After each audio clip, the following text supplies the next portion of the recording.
Hello दोस्तों, हाय, जय औसानी माता की। दोस्तों, मैं आप लोगों को एक औसानी माता की कहानी सुनाने जा रही हूँ। एक गांव में एक देवरानी और एक जेठानी रहती थीं।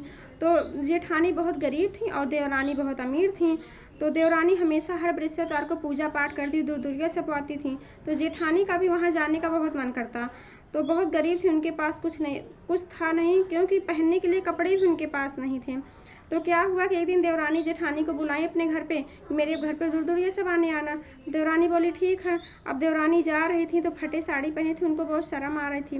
रास्ते में खेत पड़ता है तो वहीं खेत में बैठ के रोने लगी। तो औसानी माता निकली वहाँ से। औसानी माता बोली क्या हुआ बेटा, क्यों रो रही हो? बूढ़ी का रूप रख के औसानी माता आई।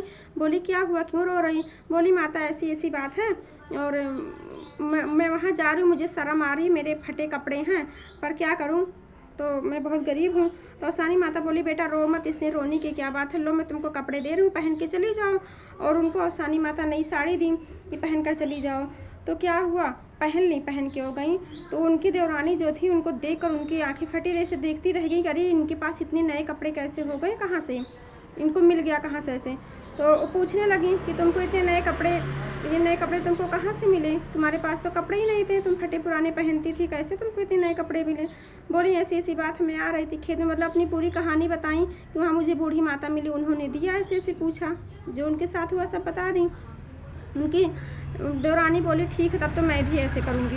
देवरानी बोली ठीक है तब तो मैं भी ऐसे करूँगी। तो क्या हुआ कि घर में कुछ भी होता था, जितने फटे पुराने कपड़े रहते थे बोलती थी इसको रख दो, बृहस्पतिवार को मैं पहन के जाऊंगी।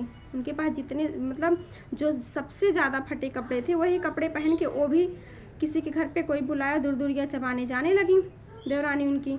तो वहाँ खेत में वो भी बैठ के वैसे रोने लगी रास्ते में, जैसे जैसे वो बताई थी उनकी जेठानी, वैसे उनकी देवरानी वहाँ खेत में बैठ के वो भी रोने लगी।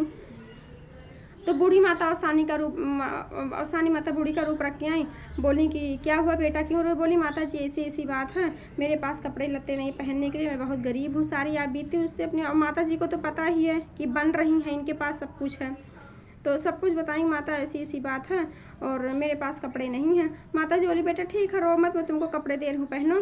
तो अपने कपड़े निकाली और माता जी के कपड़े जैसे पहनने लगी तैसे ही माता जी की कृपा, औसानी माता की इतनी तेज़ आंधी आई, इतनी माता जी भी गायब हो गई, उनके दोनों साड़ी पुराने और नई दोनों कपड़े भी गायब हो गए। औसानी माता की ऐसी कृपा थी कि सारे गायब हो गए कपड़े, अब पूरी और नंगी हो गई। तो क्या हुआ, खेत में गन्ने का खेत था, मतलब खेत में गन्ने खूब बड़े बड़े हुए थे, उसी गन्ने में जाके वो छुप गई। जो गन्ने में जाके छुप गई, अब बाहर नहीं निकल रही, मैं कैसे निकलूँ, ऐसे हूँ, सब लोग मुझे देखेंगे, बाहर निकल नहीं रही शर्म के मारा, अंदर ही गन्ने में बैठी हैं वो। तो रात हुई, जब एकदम रात हो गई, सब लोग खाना पीना खा के सो गए, तो बाहर निकली, बाहर निकल के आई, अपने घर में आई, एकदम अंधेरे में रात में दरवाज़ा खड़खड़ाने लगी। तो उनकी बहू बोली कि उनके बेटे से कि जाओ खोलो देखो कौन आया है। तो बोले, वहाँ से अंदर से बोल रही बूढ़ी मतलब उनकी सास की, अरे उनको मत भेजो, तुम ही आओ खोलने, क्योंकि उनको पता था मैं ऐसे हूँ बिना कपड़े की। तो उनकी बहू आई, दरवाज़ा खोली, बोली अरे माँ तुमको तो मैं कब से खोज रही हूँ, सुबह से तुम कहाँ थी? तो बोली ऐसी ऐसी बात है।